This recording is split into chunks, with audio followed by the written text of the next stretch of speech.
What's the meaning of cervical smear?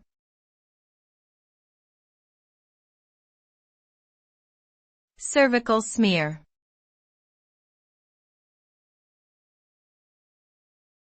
Cervical smear.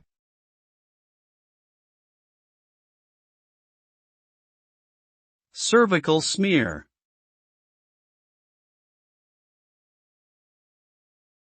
Cervical smear.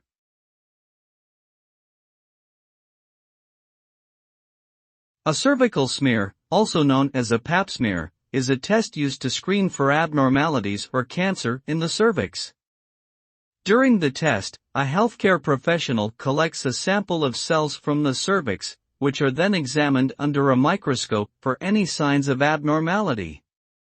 The results of a cervical smear can either be normal or abnormal.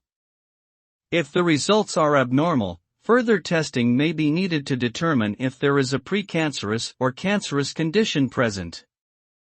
It is recommended that women get regular cervical smears starting at age 21.